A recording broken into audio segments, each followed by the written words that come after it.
Neil Stephenson ஒரு அழகான உலகம். அந்த உலகத்தில் ஒரு மார்க்கெட்.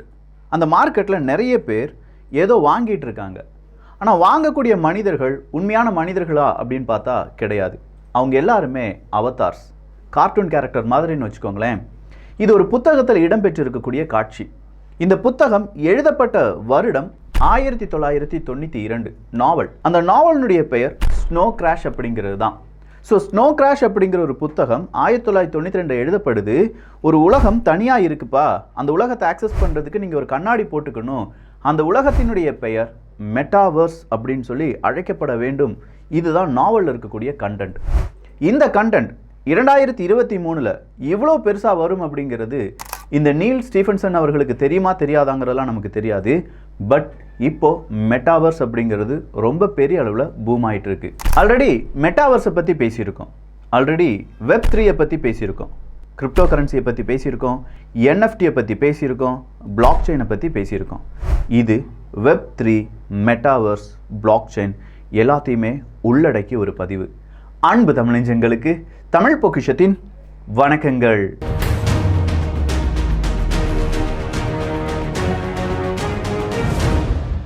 கன்ஃபியூஸ்லாம் ஆக மாட்டீங்க. ரொம்ப சிம்பிளான எக்ஸ்பிளனேஷனாக இருக்க போகுது. நாம் ஒரு உலகத்தை உருவாக்குறோம். உதாரணத்துக்கு உங்களுடைய நோட் புக்கில் ஒரு வீடு வரைகிறீங்க. அந்த வீட்டில் ஒரு அம்மா, அப்பா, 2 குழந்தைகள் இருக்காங்கன்னா அதுதான் ஒரு உலகம். இதை டிஜிட்டலாக உருவாக்குறாங்க. அப்படி டிஜிட்டலாக உருவாக்கக்கூடிய உலகத்தை நம்ம எப்படி அழைப்போம் அப்படின்னா மெட்டாவர்ஸ் அப்படின்னு சொல்லி அழைப்போம். நான் ஒரு புத்தகத்தில் என்னுடைய அம்மா அப்பா வீடு வரையும் போது என்னுடைய நண்பனும் இன்னொரு புத்தகத்தில் அவனுடைய வீடு, அவனுடைய அம்மா அப்பாவை வரைஞ்சிட்டு இருப்பான். ஸோ இதே மாதிரி ஒவ்வொரு நிறுவனமும் ஒவ்வொரு மெட்டாவர்ஸ் அப்படிங்கிற அவங்களுடைய உலகத்தை கிரியேட் பண்ணலாம். இப்போ கூகுள் ஒரு மெட்டாவர்ஸ் உருவாக்கிட்டு இருப்பாங்க. அந்த பக்கமாக இருக்கக்கூடிய ஃபேஸ்புக் அவங்களுடைய மெட்டாவர்ஸ் உலகத்தை உருவாக்கிட்டு இருப்பாங்க. அந்த பக்கமாக இருக்கக்கூடிய மைக்ரோசாஃப்ட் இன்னொரு மெட்டாவர்ஸ் உலகத்தை உருவாக்கிட்டு இருப்பாங்க. ஸோ எல்லாருமே இது உருவாக்குவாங்களா விக்கி அப்படின்னு கேட்டால் ஆமாம். இந்த மெட்டாவர்ஸ் அப்படிங்கிறது தான் Web3னுடைய மிக முக்கியமான ஒரு அம்சம் அப்படின்னு சொல்லலாம். Web3 நம்ம ஃபஸ்ட் பார்ட் பார்த்துட்டோம். அதனுடைய செகண்ட் பார்ட் தான் இது அப்படிங்கிறது உங்களுக்கு தெரியும். ஃபஸ்ட் பார்ட் பார்த்தா தான் இது புரியும். அதே நேரத்தில் மெட்டாவர்ஸ், பிளாக் செயின் அப்படிங்கிறதையும் பார்த்துட்டு வந்துருங்க.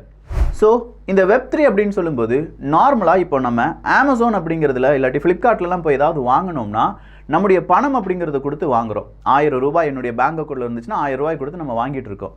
Web3ல கண்டிப்பாக நீங்கள் பணம் அப்படிங்கிறது உங்களுடைய ஃபியட் மணியாக இருக்காது. அதுக்கு பதிலாக கிரிப்டோ கரன்சியாக இருக்கும். ஸோ இந்த பக்கமாக இருக்கக்கூடிய Web 2.0 அப்படிங்கிறது கொஞ்சம் கொஞ்சமாக மருவி இல்லாட்டி எவால்வ் ஆகி Web 3.0 வரும்போது நம்ம என்டையராக ஒரு டீசென்ட்ரலைஸ்டு மெக்கானிசத்துக்கு வந்துடும் அப்படின்னு சொல்லி பாகம் 1 பார்த்தோம். ஸோ இந்த டீசென்ட்ரலைஸ்டு மெக்கானிசத்துக்குள்ளே நம்ம வரும்போது நம்ம மெட்டாவர்ஸ் அப்படிங்கிற உலகத்துலேயும் என்ட்ரு ஆகிருப்போம். நம்ம எல்லாருமே விர்ச்சுவல் கிளாஸ் அப்படிங்கிறத போட்டிருப்போம். அந்த விர்ச்சுவல் கிளாஸ் அப்படிங்கிறது பல நபர்கள், இப்போ நீங்கள் ஃபேஸ்புக் எடுத்து பார்த்தீங்கன்னா அவங்க யூஸ் பண்ணுற இந்த விர்ச்சுவல் ரியாலிட்டி கிளாஸ் எது அப்படின்னு கேட்டிங்கன்னா ஹெட் மவுண்டட் அப்படின்னு சொல்லுவாங்க. அது ஒக்லஸ் நிறுவனத்தினுடையது. இந்த ஒக்லஸ் ஒரு கட்டத்தில் ஃபேஸ்புக் வாங்கிட்டாங்க. பட் இதே மாதிரி ஒவ்வொரு நிறுவனங்களும் அவங்களுடைய உலகத்தை பார்ப்பதற்கு ஒரு கண்ணாடியை அணிய வேண்டும் அப்படின்னு சொல்லுவாங்க. சரி, இந்த கண்ணாடியை நம்ம அணிஞ்சிட்டோம், அடுத்ததாக என்ன செய்யலாம்? அந்த உலகத்துக்குள்ளே நம்ம என்ட்ரு ஆகலாம். ஸோ இந்த உலகத்தில் என்ட்ரு ஆகிறோம் அப்படின்னு சொல்லும்போதே மெட்டாவர்ஸ் உலகத்தில் பேசப்படக்கூடிய லாங்குவேஜ் உங்களுக்கு தெரிஞ்சிருக்கணும். நான் இப்போ தமிழ் பேசுகிறதுனால உங்களுக்கு தமிழ் புரியுது. ஆனால் மெட்டாவர்ஸுக்குள்ளே அவதார் அப்படிங்கிறவங்களை பற்றி உங்களுக்கு தெரிஞ்சிருக்கணும். இந்த அவதார் அப்படிங்கிறது தான் ஒவ்வொரு நபர்கள். ஸோ அங்கே நபர்களுக்கு இல்லாட்டி மனிதர்களுக்கு அவங்க சொல்லக்கூடிய வார்த்தை அவதார் அப்படிங்கிறதும், அடுத்ததாக அவங்க அங்கே பணத்துக்கெலாம் சொல்கிறது விர்ச்சுவல் எக்கனாமிக்ஸ் அப்படிங்கிறதும், அடுத்ததாக மிக்ஸ்டு ரியாலிட்டி அப்படிங்கிற ஒரு வார்த்தையும் சேர்க்கப்படும், ஆகுமெண்டட் ரியாலிட்டி அப்படிங்கிற ஒரு வார்த்தையும் சேர்க்கப்படும். இதில் மிக்ஸ்டு ரியாலிட்டி அப்படிங்கிறத நீங்கள் நல்லா கவனிக்கணும். மிக்ஸ்டு ரியாலிட்டி அப்படிங்கிறது ஒரு ரோடு அப்படிங்கிறது இருக்கும். ஆனால் உண்மையிலேயே அந்த ரோடு நம்ம இயற்கையாகவே உங்கள் வீட்டு பக்கத்தில் இருக்கும். ஆனால் அந்த ரோட்டுக்கு நடுவில் ஒரு பெரிய பில்டிங்கை கன்ஸ்ட்ரக்ட் பண்ணியிருப்பாங்க. அந்த பில்டிங் ரியலாக இருக்காது, ஆனால் ஆர்டிஃபிஷியலாக அவங்க கிரியேட் பண்ணி வச்சுருப்பாங்க ஆகுமெண்டட் ரியாலிட்டி வச்சு. ஸோ இதை தான் மிக்ஸ்டு ரியாலிட்டி அப்படின்னு சொல்லுவாங்க. இருக்கிற விஷயத்தை இன்னும் கொஞ்சம் ஆடடாக சேர்ந்து செய்கிறது தான் மிக்ஸ்டு ரியாலிட்டி. இது எல்லாமே நம்ம மெட்டாவர்ஸுக்குள்ளே பார்க்கலாம். ஸோ மெட்டாவர்ஸுக்குள்ளே நம்ம என்ட்ரான உடனே, அதாவது நான் இந்த கண்ணாடி போட்ட உடனே என்னுடைய கண் திரை அப்படிங்கிறது முழுவதுமாக நான் பார்க்கக்கூடிய ஒரு உலகமாக மெட்டாவர்ஸ் அப்படிங்கிறதா மாறிடுது. இந்த மெட்டாவர்ஸ் மைக்ரோசாஃப்டினுடைய ஒரு மெட்டாவர்ஸ் ஒரு உலகமாக இருந்தது அப்படின்னா கூகுள் கிரியேட் பண்ணுற இன்னொரு உலகம் இருக்கும். இந்த 2 உலகத்துக்கும் என்ன வித்தியாசம் இருக்கும்? நிறைய டெரிட்டரி வித்தியாசம் இருக்கலாம். இல்லை அங்கே வந்து மழை அப்படிங்கிறது விர்ச்சுவலாக மழை அப்படிங்கிறது சிவப்பு கலரில் பெய்யலாம். இல்லை வானவில் அப்படிங்கிறது 1க்கு 4 வானவில் இருக்கலாம். அதெல்லாம் அவங்களுடைய கிரியேட்டிவிட்டி. ஸோ இதை பேஸ் பண்ணி அவங்க உலகத்தை தயாரித்து இந்த உலகத்திலேருந்து நம்மளால் அந்த உலகத்துக்கு போக முடியும். அதாவது லாகின் பண்ணி போகிறது தான். ஸோ லாகின் பண்ணி போகலாம். இல்லாட்டி நம்ம இந்த மெட்டாவர்ஸில் என்னெல்லாம் செய்யலாம் அப்படிங்கிறத உங்களுக்கு நான் சொல்கிறேன். ஒரு பிரம்மாண்டமான விஷயம் தான் மெட்டாவர்ஸ் வழியாக நமக்கு பர்ச்சேஸ் ரியல் எஸ்டேட் அப்படிங்கிறத செய்ய முடியும். நான் ஜம்மு காஷ்மீரில் இருக்கக்கூடிய ஒரு நிலத்தை வாங்க போகிறேன் அப்படின்னு சொன்ன உடனே அதுக்கான மெட்டாவர்ஸை உருவாக்கி ஒரு நிறுவனம், மைக்ரோசாஃப்டினுடைய நிறுவனம் என்கிட்ட வந்து சொல்கிறாங்க, இந்த கண்ணாடி நீ போட்டுக்கிட்டீங்கன்னா ஜம்மு காஷ்மீரில் அந்த நிலம் எப்படி இருக்கும் அப்படிங்கிறது உன்னால் பார்க்க முடியும். அப்படி பார்த்து நீ ஓகே சொல்லிட்டீங்கன்னா அந்த இடத்த நான் வாங்கி தந்துடுறேன்னு சொல்லுவாங்க. இந்த கண்ணாடி போட்ட உடனே அந்த இடத்துல நம்ம நிற்கிற மாதிரியே இருக்கும். அந்த இடத்த நம்ம சுற்றி பார்க்கலாம், 360 டிகிரியில் சுற்றி பார்க்கலாம். அந்த இடத்துல சாயில் எப்படி இருக்குது அப்படிங்கிறத பல விதமான டேட்டா வச்சு அனலைஸ் பண்ணலாம். இது எல்லாமே செய்யலாம். ஸோ ஒரு ரியல் எஸ்டேட், அது விர்ச்சுவலாக இருக்கலாம், இல்லாட்டி ரியல் எஸ்டேட்டாக இருக்கலாம். அடுத்ததா வீடியோ கேம்ஸ். அடுத்ததாக இருக்கக்கூடியது கஸ்டமைசபிள் அவதார்ஸ். நான் சொன்னேன்ல, என்னுடைய பாடி எப்படி இருக்கணும் அப்படிங்கிறத நான் மெட்டாவர்ஸ் உலகத்தில் கிரியேட் பண்ண முடியும். கடவுள் நமக்கு இந்த ஃபேஸ் இருக்கணுங்கிறத அவர் டிசைன் பண்ணி இங்கே பூமிக்கு அனுப்பிட்டார். ஆனால் நான் மெட்டாவர்ஸ் உலகத்தில் எப்படி இருக்கணும் அப்படிங்கிறத நான் தான் டிசைட் பண்ணணும். எனக்கு கருப்பு ஹேர் வேண்டாம், எனக்கு நல்ல சிவப்பு கலராக இருக்கணும், இல்லாட்டி கொஞ்சம் மஞ்சள் கலர்லாம் இருக்கணும் அப்படின்னு சொன்னால் அங்கே என்னால் என்னுடைய அவதாரை கிரியேட் பண்ண முடியும். அடுத்ததாக கோவர்க்கர்ஸ் கூட ரிமோட்லி நம்ம என்ன செய்யலாம், ஜாயின் பண்ணலாம். இப்போ நம்ம நார்மலாக ஒரு கோவர்க்கர் கூட ஜூம் மீட்டிங்கோ இல்லாட்டி ஸ்கைப்போ இல்லாட்டி வாட்ஸ்அப் வீடியோ காலோ பண்ணிட்டு இருக்கோம். ஆனால் இது ஒரு 2D தான். இப்போ நான் 3Dயாக இந்த ஒரு மெட்டாவர்ஸ் அப்படிங்கிற உலகத்துக்குள்ளே வந்துட்டேன்னா நானும் என்னுடைய நண்பன் ரமேஷ் அப்படிங்கிறவனும் கிட்ட உட்கார்ந்துருக்கிற மாதிரி ஒரு ஃபீல் இருக்கும். நான் பேசும்போது மச்சான் அப்படின்னு சொல்லும்போது அவனும் திரும்பி பார்ப்பான். ஸோ நான் இப்படி திரும்பி பார்த்தா தான் அவன் தெரிவான், நேராக பார்த்தா பிரியா தெரிவான். புரியுதா உங்களுக்கு? இங்கே ஒரு கம்ப்யூட்டர் லேப்டாப் முன்னாடி நீங்கள் வீடியோ கால் பண்ணுறீங்கன்னா அங்கே ரமேஷும் தெரிவான், பிரியாவும் தெரிவாங்க. ஆனால் இங்கே மெட்டாவர்ஸுக்குள்ளே நான் திரும்பி பார்த்தா ரமேஷ் தெரிவான், இந்த பக்கம் சுரேஷ் தெரிவான், அந்த பக்கம் அப்துல்லா தெரிவார், இந்த பக்கம் ராபர்ட் தெரிவார். இப்படி எல்லாருமே ஒரு 3D உலகத்துக்குள்ளே என்டர் ஆயிடுவோம். அடுத்ததாக எக்ஸிஸ்டிங் ஃப்ரெண்ட்ஸ். இப்போ ஃபேஸ்புக்லாம் சொல்கிறோம் பார்த்தீங்களா, அதனுடைய புதிய வடிவம் அப்படிங்கிறது வரும். Shop for virtual or real product அப்படிங்கிறத நம்ம என்ன செய்யலாம், விர்ச்சுவலாவோ இல்லாட்டி ரியல் ப்ராடக்ட்டை நம்ம பர்ச்சேஸ் பண்ணலாம்.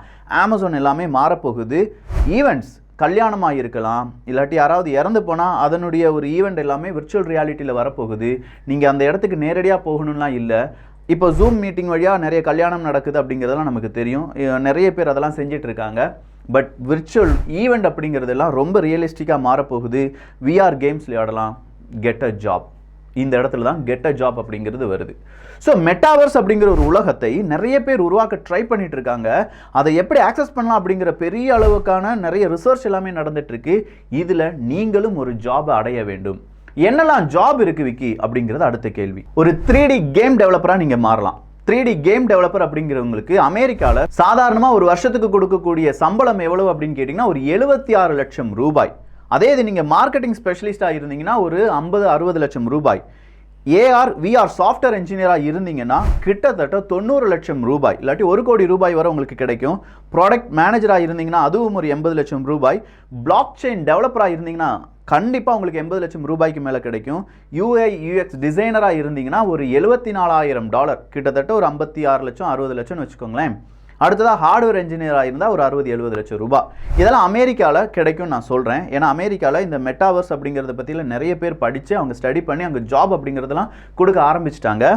ஸோ நாம் ஒரு ஏஆர் இல்லாட்டி விஆர் சாஃப்ட்வேர் இன்ஜினியர்லாம் ஆகணும், நான் டிப்ளமோ தான்ப்பா படிச்சிருக்கேன், இல்லை நான் டிகிரி இந்த ஸ்ட்ரீம் படிச்சிருக்கேன், என்னால் முடியுமா அப்படின்னு பார்த்தா உங்களாலையும் முடியும். சிபிபி, ஜாவா, பைத்தன் இப்படிங்கிற பல கோர்சஸ் வழியாக நம்மளாலையும் என்ன செய்ய முடியும், இந்த விஆர் ஏஆர் அந்த கேமிங் செக்டராக இருக்கலாம் இல்லாட்டி ஒரு சாஃப்ட்வேர் டெவலப்மெண்ட்டாக இருக்கலாம், உள்ள நுழைய முடியும். இதுக்காக நிறைய நிறுவனங்கள் இருக்காங்க. குறிப்பாக சொல்லப்போனால் ராஜலக்ஷ்மி எடிவர்ஸ் அப்படிங்கிற நிறுவனம்லாம் இருக்குது. ஸோ இந்த ராஜலக்ஷ்மி எடிவர்ஸை பற்றி நம்ம ஆல்ரெடி சொல்லியிருக்கோம். அவங்க வந்து வெல் எக்ஸ்பீரியன்ஸ்டானவங்க. கிட்டத்தட்ட 500க்கும் அதிகமான நல்ல ஃபார்ச்சுனாக இருக்கக்கூடிய நிறுவனங்கள் கூட டைப் இருக்கிறவங்க. ஸோ நீங்கள் அங்கே ஒரு ஃபுல் ஸ்டாக் டெவலப்பராகவோ இல்லாட்டி ஜாவா படிக்கிறதுக்கோ அதுக்கான காண்டாக்ட் டீட்டெயில்ஸ் எல்லாமே நான் டிஸ்கிரிப்ஷனில் கொடுத்துறேன். கூப்பிட்டு கேளுங்க, நான் வந்து ஒரு ஃபுல் ஸ்டாக் டெவலப்பராக மாற முடியுமா, நான் வந்து இப்படி ஒரு சாஃப்ட்வேர் இன்ஜினியராக மாற முடியுமா, 100% பிளேஸ்மெண்ட் அசிஸ்டன்ட் தரேன்னு சொல்லியிருக்கீங்களா, அது உங்களால் எப்படி சாத்தியம்? கேள்விகளை கேளுங்க. கேள்விகளை கேட்கும்போது அவங்க எந்த மாதிரி பதில் சொல்கிறாங்கிறத நல்லா புரிஞ்சுக்கோங்க. ஸோ ராஜலக்ஷ்மி எடிவர்ஸை பொறுத்த வரைக்கும் அவங்களுடைய எக்ஸ்பீரியன்ஸாக இருக்கட்டும், அவங்களுடைய கிளாஸஸாக இருக்கட்டும், தமிழ்லையும் எடுக்கிறாங்க, இங்கிலீஷ்லையும் எடுக்கிறாங்க. எடுக்கிறாங்க, லைவாகவும் எடுக்கிறாங்க, இல்லாட்டி ஆன்லைன் வழியாகவும் எடுக்கிறாங்க. இது எல்லாமே நமக்கு ஒரு அட்வான்டேஜ் தான். ஸோ அங்கேருந்து நமக்கு கிடச்சி நல்லா நம்ம படித்து முடிச்சுட்டு ஒரு பிளேஸ்மெண்ட்லாம் கிடச்சிருச்சுன்னு வச்சுக்கோங்களேன்.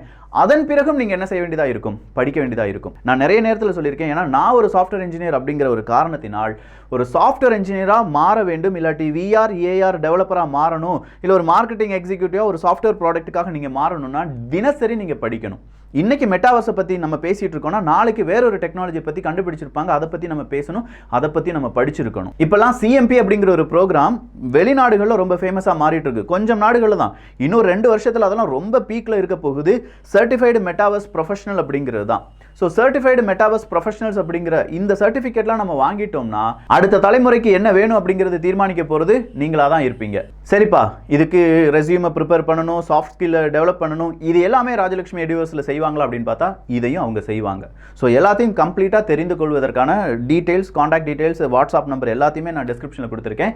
தேவையான மனிதர்கள், மாணவர்கள், மாணவிகள் இல்லாட்டி பெற்றோர்கள் அதை கேட்டு அதில் உங்களுக்கு நல்ல வெல் நாலேஜ் வந்துருச்சுன்னா நீங்கள் அங்கே போய் ஜாயின் பண்ணி படித்து நீங்களும் என்ன ஆகலாம், ஒரு சாஃப்ட்வேர் இன்ஜினியராகவோ சாஃப்ட்வேர் டெவலப்பராகவோ மாறலாம். எந்த ஸ்ட்ரீம்னாலும் பரவாயில்லை தம்பிகளா தங்கைகளா, படிக்கிறேன், நான் படிச்சுக்கிட்டே இருப்பேன், எப்பவும் படிக்கிறதுக்கு நான் தயாராக இருக்கேன் அப்படிங்கிறவங்க கண்டிப்பாக உங்களால் ஜெயிக்க முடியும். ஸோ இந்த மெட்டாவர்ஸ் அப்படிங்கிறது ரொம்ப புதுமையான கான்செப்டாக இருந்தாலும் நான் பல வீடியோக்களை சொன்ன மாதிரி எந்த ஒரு கண்டுபிடிப்பு வந்தாலும் அதை முதல்ல யார் தான் பயன்படுத்துவாங்க? ஆர்மி தான் பயன்படுத்துவாங்க, ராணுவம் தான் பயன்படுத்தும், அதன் பிறகு தான் நமக்கு கையில் கிடைக்கும் சாதாரண மனிதர்களுக்கு. அதே மாதிரி தான் இந்த மெட்டாவர்ஸ் அப்படிங்கிறதும். அமெரிக்காக்காரங்க என்ன செய்கிறாங்கன்னா ஒரு புதிய உலகத்தை உருவாக்குறாங்க. அந்த உலகத்தில் ஒரு ஃப்ளைட் அப்படிங்கிறது நிற்குது. இதெல்லாம் ரியலாக நடந்ததுங்க, நீங்கள் எங்கே வேணாலும் தேடி பார்க்கலாம். அந்த ஃப்ளைட்டினுடைய பெயர் பெர்கட் 540 ஜெட்ஸ் அப்படிங்கிறது தான். ஸோ இந்த பெர்கட் 540 ஜெட்ஸ் அப்படிங்கிறது 2 நிற்கிது. இதில் 2 பேர் அப்படிங்கிறவங்க வரவழைக்கப்படுறாங்க. அப்படி 2 பேர் கண்ணுலையும் இந்த விர்ச்சுவல் கிளாஸ் அப்படிங்கிறது இல்லாட்டி இதே மாதிரியான ஒரு ஒக்குலஸ் கிளாஸ் அப்படிங்கிறது இப்படி மாட்டப்படுது. இப்படி மாட்டினோன்னே இந்த 2 நபர்களும் எதில் உட்கார ஆரம்பிக்கிறாங்க? இந்த ஜெட்டில் உட்கார ஆரம்பிப்பாங்க. இவங்களுடைய டாஸ்க் என்ன தெரியுமா? பறந்துட்டே இருக்கு, மிடில் இருக்கும்போது ரீஃபியூல் பண்ணணும். அப்படி ரீஃபியூல் பண்ணுறதுக்கு நம்ம என்னென்ன டாஸ்க் செய்கிறோமோ அது எல்லாத்தையுமே விர்ச்சுவலாக என்னால் இந்த ஒரு பெர்கட் 540 ஜெட்ஸில் செய்ய முடியும். ஸோ ஒரு நபர் விர்ச்சுவல் ஃபியூலை செஞ்சுட்டு இருக்கும்போது இன்னொரு நபர் அதை கவனிச்சிட்டே இருக்கணும். அதாவது உன்னிப்பாக அவர் ப்ரெஸ் பண்ணுற பட்டனாக இருக்கட்டும், நிறைய விதமான டேர்ம்ஸாக இருக்கட்டும், அதெல்லாம் சரியாக பண்ணுறாரா அப்படிங்கிறத இன்னொருத்தர் உட்காந்து கவனிக்கணும்.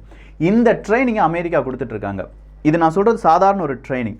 நாளைக்கு இது வேறு மாதிரியான ட்ரைனிங்காகவும் மாறலாம். இல்லாட்டி இந்தியாவை பற்றியான ஒரு இடம், அந்த இடத்தை பற்றியான ஃபுல் மேப் 3D அவங்க கொண்டு போய் அந்த 3D மேப்பை விர்ச்சுவல் ரியாலிட்டி அப்படிங்கிற அந்த இடத்துக்குள்ளே இல்லாட்டி இதே மாதிரியான ஒரு மெட்டாவர்ஸ் உலகத்தை கிரியேட் பண்ணி அங்கே சீன வீரர்கள் கண்ணில் இதே மாதிரியான கிளாஸை மாட்டி இந்த இடம் இப்படி இருக்குடா, இந்த இடத்துல போய் நீ ஷூட் பண்ணு அப்படின்னு சொல்லி அவங்கள விர்ச்சுவலாக ட்ரைனிங் அப்படிங்கிறத கொண்டு வர வைக்க முடியும். ஸோ ஒரு இடத்த அவங்க பார்த்து அந்த இடத்துல ட்ரைனிங் எடுத்து மறுபடியும் ரியலாக அந்த இடத்துல வந்து அவங்க ஃபைட் பண்ணும்போது எப்படி இருக்கும்? இதுதான் அப்ளிகேஷன், இதுதான் மெட்டாவர்ஸினுடைய மிகப்பெரிய வளர்ச்சி அப்படின்னு சொல்லலாம். அடுத்ததான் இன்னொரு எக்ஸாம்பிள் சொல்கிறேன். மெட்டாவர்ஸ் பிரிட்டனுடைய ஆர்மி த ஃபோர்ஜ் அப்படிங்கிற ஒரு web 3.0 digital decision support engine அப்படிங்கிறத உருவாக்கியிருக்காங்க. So digital decision support engine அப்படின்னு சொல்கிறது ஒரு ஆர்டிஃபிஷியல் இன்டெலிஜென்ஸ் ப்ளஸ் வெப் 3.0, அது கூட ஆகுமெண்டட் ரியாலிட்டி, இது எல்லாமே மிக்ஸ்டாக இருக்கக்கூடிய சூப்பரான ஒரு இன்ஃபர்மேஷன். நாம் என்ன டெசிஷன் எடுக்கணும், இந்த நேரத்தில் இந்த குண்டுகளை எறிந்தால் எந்த மாதிரியான இம்பேக்டை ஏற்படுத்தும், இதை எல்லாத்தையுமே விர்ச்சுவல் ரியாலிட்டி வழியாக இவங்களால் பார்க்க முடியும்.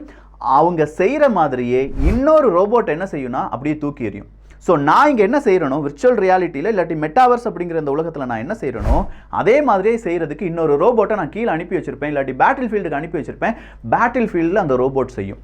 இது பேட்டில் ஃபீல்டு அப்படின்னு மட்டும் இல்லைங்க. அடுத்ததாக வேறொரு நீங்கள் ஆயில் நிறுவனத்தில் வேலை பார்க்குறீங்க, கடலில் இந்த மாதிரி பிரச்சனைகள் இருக்குது, இல்லை ஒரு ஷிப்யார்டில் வேலை பார்க்குறீங்க, கப்பலில் இந்த மாதிரி பிரச்சனை இருக்குது, இல்லை நீங்கள் ஒரு மெக்கானிக்கல் இன்ஜினியராக இருக்கீங்க, என்ஜினில் எந்த மாதிரியான பிரச்சனைகள் வரலாம், இது எல்லாமே ஒரு மெட்டாவர்ஸ் உலகத்துக்குள் அடக்கி விட முடியும். ஸோ நீங்களும் இதுக்கு தயாராகுங்க. இது வந்து ரொம்ப முக்கியமான ஒரு விஷயம். மெட்டாவர்ஸ் வெப் 3.0 அப்படிலாம் நம்ம சொல்லும்போது இதுதான் நெக்ஸ்ட் லெவல் ஆஃப் மனிதனுடைய பரிமாண வளர்ச்சியில் மிக முக்கியமான ஒரு விஷயமா பார்க்கப்படுது. ஸோ நான் சொன்ன இந்த மெட்டாவர்ஸ் அப்படிங்கிற உலகத்தை யாரெல்லாம் உருவாக்கிட்டு இருக்காங்க? மெட்டா, அதாவது ஃபேஸ்புக் உருவாக்கிட்டு இருக்காங்க, மைக்ரோசாஃப்ட் உருவாக்கிட்டு இருக்காங்க, எபிக் கேம்ஸ் அப்படிங்கிறவங்க உருவாக்குறாங்க, ரோப்ளாக்ஸ், மைண்ட் கிராஃப்ட் அப்படிங்கிறவங்க எல்லாருமே இந்த விர்ச்சுவல் ரியாலிட்டி இல்லாட்டி இந்த மெட்டாவர்ஸ் அப்படிங்கிற உலகத்தை அவங்களுக்கான உலகமாக உருவாக்கிட்டு இருக்காங்க. இந்த மைண்ட் கிராஃப்ட் அப்படிங்கிற ஒரு கேம், அந்த கேமில் நீங்கள் வீடு கட்டலாம். நீங்கள் வீடு கட்டி நீங்கள் அந்த கேமை முடிச்சுட்டு உட்காந்துட்டிங்கன்னா நாளைக்கு இன்னொரு நண்பர் வேறொரு இடத்துல இருந்து விளையாடுவார். அப்படி விளையாண்டு அவரும் இந்த மைண்ட் கிராஃப்ட் அப்படிங்கிற அந்த விளையாட்டுக்குள்ளே வரும்போது இது விக்கிக்க வீடு அப்படின்னு சொல்லி அவர் பார்ப்பார். ஸோ நம்ம என்ன செய்கிறோமோ, நம்ம ஒரு வீடு கட்டியிருக்கோம்னா ரியலாக நம்ம வீடு எப்படி இந்த பூமியில் இருக்கோ அதே மாதிரி ரியலான ஒரு வீடு அந்த ஒரு மெட்டாவர்ஸ் உலகத்துலேயும் இருக்கும். அந்த வீடை நான் விற்கலாம். இங்கே அடுத்ததாக வர்றது தான் இந்த வெப் 3.0 அடுத்த கட்டம் அப்படின்னு சொல்லலாம். NFT அப்படிங்கிறத பற்றி நான் சொல்லியிருக்கேன். இந்த NFT அப்படிங்கிறது எப்படி விற்கப்படுகிறது அப்படிங்கிறதுலாம் தெளிவாக அந்த வீடியோவில் எக்ஸ்பிளைன் பண்ணியிருப்போம். ஸோ நான் இப்போது விர்ச்சுவலாக ஒரு வீடை கட்டுறேன், அந்த வீடை நான் விற்பனைக்கு போடுறேன். அந்த வீடு பிடிச்சி என் நண்பன் என்ன செய்வான், $50 கொடுத்து வாங்குவான். ஆனால் அந்த $50 எதுவாக இருக்கும், கிரிப்டோ கரன்சியாக இருக்கும். ஸோ நான் கட்டின வீடும் அவன் அனுப்பக்கூடிய பணம் எல்லாமே எதன் வழியாக வரும், வெப் 3.0 டீசென்ட்ரலைஸ்டு மெக்கானிசம் வழியாக என்னுடைய வேலெட்டுக்குள்ளே வந்துடும். இதுக்கு ஒரு டோக்கன் இருக்குது, பலவிதமான சிஸ்டத்தெல்லாம் தாண்டி ஒரு கிரிப்டோ கரன்சி வடிவில் என்னுடைய வேலெட்டுக்குள்ளே வந்துடும். இதெல்லாம் மெயின்டைன் பண்ணுற கணக்கு புக்கு எது, பிளாக் செயின். இப்போ புரியுதா வெப் 3.0 ஏன் இம்பார்ட்டன்ட் அப்படின்னு நான் சொன்னேனே. இந்த வெப் 3.0 நிறைய டிஸ்அட்வான்டேஜ் அப்படிங்கிறதும் இருக்குது. ஃபர்ஸ்ட் ஒன், இது ஒரு டீசென்ட்ரலைஸ்டு மெக்கானிசம் அப்படின்னு சொன்னோம். இதை பேஸ் பண்ணி வரக்கூடிய ஃபினான்ஸ் சிஸ்டத்தை எல்லாமே டீசென்ட்ரலைஸ்டு ஃபினான்ஸ் அப்படின்னு சொல்லுவாங்க, இல்லாட்டி டெஃபி அப்படின்னு சொல்லுவாங்க. ஸோ இது ஒரு டீசென்ட்ரலைஸ்ட்னால கவர்மெண்டால் இதை ரெகுலேட் பண்ண முடியாது. ஒரு கட்டத்துக்கு மேலே கவர்மெண்ட் என்ன செஞ்சிருவாங்கன்னா தடை தான் படுத்துவாங்களே தவிர இதை ரெகுலேட் பண்ணுறது அப்படிங்கிறது அவங்களாலேயே முடியாத ஒரு விஷயமா மாறிடும். ஸோ யார் வேணாலும் இதை பயன்படுத்தலாம். நாளைக்கு ஒரு தீவிரவாதி இதை பயன்படுத்தலாம், இல்லை ஒரு சயின்டிஸ்ட் இதை பயன்படுத்தலாம். இதில் லிமிட் அப்படிங்கிறதே கிடையாது. இதை பாசிட்டிவாகவும் பார்க்கலாம், நெகட்டிவாகவும் பார்க்கலாம். அடுத்ததாக காம்ப்ளெக்சிட்டி அப்படிங்கிறது தான். ஸோ வெப் 3.0 அப்படிங்கிறத நான் டீசென்ட்ரலைஸ்டு மெக்கானிசம் அப்படின்னு சொல்லி சாதாரணமாக சொல்லிட்டேன். இது இப்போ வந்துருச்சா, எல்லாரும் இதை பயன்படுத்துகிற அளவுக்கு இது வளர்ந்து விட்டதா அப்படின்னு பார்த்தா கிடையாது. இப்போதும் அது எவால்வ் ஆகிட்டு தான் இருக்குது. அதில் நிறைய காம்ப்ளெக்சிட்டி இருக்குது. அதை ஈஸியாக சால்வ் பண்ணிட முடியும் அப்படின்னு சொல்லி விஞ்ஞானிகள் நம்பிக்கை தெரிவிக்கிறாங்க. செக்யூரிட்டி, இதில் வந்து கிரிப்டோ கரன்சியை தான்ப்பா நம்ம பயன்படுத்த போகிறோம், இல்லை NFT டோக்கன்லாம் நம்ம இதில் யூஸ் பண்ண போகிறோம், அப்படி இல்லைனா பிளாக் செயின் மெத்தட் தான் அப்படின்னு சொன்னால் கூட இதில் எந்த மாதிரி செக்யூரிட்டி பிரச்சனைகள் வரும் அப்படிங்கிறத இன்னைக்கும் யாராலையுமே யூகிக்க முடியலை. இதை பிரேக் பண்ணுற அளவுக்கு ஹேக்கர்ஸ் வளர்ந்து கொண்டே வருகிறார்கள். ஸோ அதனால் செக்யூரிட்டி ப்ராப்ளமும் அஸ் யூஷுவல் வெப் 2.0 இருக்கிற மாதிரி இருந்துட்டு தான் இருக்குது. ரெகுலேட்டரி கன்சர்ன் அப்படிங்கிறது தான் நான் சொன்ன மாதிரி எந்த விதமான அரசாங்கத்தாலும் இதை கண்ட்ரோல் பண்ண முடியாது. அடுத்ததாக டெக்னாலஜி ரிக்குவயர்மெண்ட். நான் சொல்கிறது இந்த கிளாஸ் நம்ம எல்லாருக்குமே கிடைக்கணும், அதே மாதிரி மெட்டாவர்ஸ் அப்படிங்கிறத எல்லாருமே உருவாக்கணும். நாளைக்கு உங்கள் ஸ்கூல் ஒரு மெட்டாவர்ஸ் உருவாக்குவாங்க. உங்கள் ஸ்கூல் ஒரு மெட்டாவர்ஸ் உருவாக்குறாங்கன்னா நீங்கள் படித்த அந்த ஒரு பில்டிங்லாம் இருக்கும்ல, அது அந்த மெட்டாவர்ஸ் உலகத்தில் இருக்கும். ஸோ இந்த விஆர் கிளாஸை போட்டுட்டிங்கன்னா அந்த உலகத்துக்குள்ளே நீங்கள் என்ட்ராகி நீங்கள் உட்காந்து நீங்கள் வீட்டிலே உட்காந்து ஆனால் ஒரு ஸ்கூலில் உட்காந்த அனுபவம் உங்களுக்கு கிடைக்கும். இதுக்கெல்லாம் டெக்னாலஜி அப்படிங்கிறது ரொம்ப பெரிய அளவில் என்ன செய்ய வேண்டியதாக இருக்கும், அப்கிரேடேஷன் செய்ய வேண்டியதாக இருக்கும். அடுத்ததாக இன்டர் ஆப்பரபிலிட்டி அப்படின்னு ஒன்று இருக்குங்க. வெப் 2.0 ஒர்க் ஆகிற வெப்சைட்ஸ் எல்லாம் வெப் 3.0 ஒர்க் ஆகுமா அப்படின்னு பார்த்தா இல்லை. இது ஒரு பெரிய ட்ராபேக்காக பார்த்துட்டு இருக்காங்க. ஏன்னா வெப் 2.0 அப்படிங்கிறது ஒரு சென்ட்ரலைஸ்டு மெக்கானிசம். ஒரு சர்வர் இருக்கும், சர்வர்லேருந்து டேட்டாவை நம்ம URL வழியாக எடுத்துகிட்டு இருக்கோம். ஆனால் வெப் 3.0 அப்படிங்கிறது டீசென்ட்ரலைஸ்டு மெக்கானிசம். ஸோ அதை என்ன செய்யணும், வெப் 2.0 இருக்கக்கூடிய வெப்சைட்ஸ் நம்ம இப்போ பார்க்கக்கூடிய அனைத்து விதமான வெப்சைட்ஸையும் வெப் 3.0க்கு அவங்க போர்ட் பண்ண வேண்டியதாக இருக்கும். இதுவும் ஒரு சாஃப்ட்வேர் இன்ஜினியருக்கு மிகப்பெரிய ஒரு வரப்பிரசாதம். உங்களுக்கு ஜாப் ஆப்பர்ச்சுனிட்டி அப்படிங்கிறது கூடும். ஸோ நான் சொன்ன மாதிரி நிறைய நன்மையும் இருக்குது, தீமையும் இருக்குது, புதிய உலகம் இருக்குது, ஆர்மியினுடைய பலவிதமான அப்ளிகேஷன்ஸ் இருக்குது, நம்ம ஜாப் ஆப்பர்ச்சுனிட்டி இருக்குது. இது எல்லாத்தையும் பற்றி நீங்கள் தெரிஞ்சுக்கிட்டீங்க. நான் முதல்ல சொன்ன மாதிரி ஒரு நல்ல சாஃப்ட்வேர் இன்ஜினியர் ஆகணும் அப்படின்னா நீங்கள் யோசிச்சிங்க. இப்போவே உங்களுக்கு ஏதாவது ஒரு கரியர் கைடன்ஸ்லாம் கிடைக்கணும்னா கீழே ராஜலட்சுமி எடிவர்ஸ் அப்படிங்கிற அந்த காண்டாக்ட் டீட்டெயில்ஸை போய் கேளுங்க. நிறைய விஷயங்கள் தெரிந்து கொள்ளுங்கள். அதன் பிறகு உங்களுடைய கரியர் என்ன, இல்லை நீங்கள் அடுத்தது இதில் என்ன செய்ய போகிறீங்க, இதை விட அட்வான்ஸ்டான வேறு ஏதாவது கோர்சஸ் இருக்கா அப்படிங்கிறத இன்னும் கொஞ்சம் தேடி பார்க்கலாம். ஸோ ஓவராலாக மெட்டாவர்ஸ் அப்படிங்கிற ஒரு புதிய உலகத்துக்கு நான் உங்களை அழைத்து சென்று விட்டேன். அதில் ரொம்ப பிரம்மாண்டமான விஷயங்களையும் சொல்லிட்டேன். உங்களுக்கு இது பிரம்மாண்டமாக இருந்தால் உங்கள் நண்பர்களுக்கும் இது பிரம்மாண்டமாகத்தான் இருக்கும். நீங்கள் என்ன செய்யலாம், இந்த வீடியோவை ஷேர் பண்ணலாம், இல்லை இந்த வீடியோவை நல்லா ஸ்டடி பண்ணி நீங்களே சொல்லிக் கொடுக்கலாம். அப்படி இல்லையா உங்களுடைய மாணவர்களுக்கு மாணவிகளுக்கு இந்த வீடியோவை சும்மா ஒரு மொபைல் ஃபோன்லையோ இல்லாட்டி ப்ரொஜெக்டர்லையோ காண்பிக்கலாம். இப்படிலாம் உலகம் மாறிட்டு இருக்கடா தம்பி தங்கைகளா, உங்களுக்கு தேவையானதை செஞ்சுக்கோங்க, இது நம்ம காலம், அடித்து விளையாடலாம் அப்படின்னு சொல்லுங்கள்.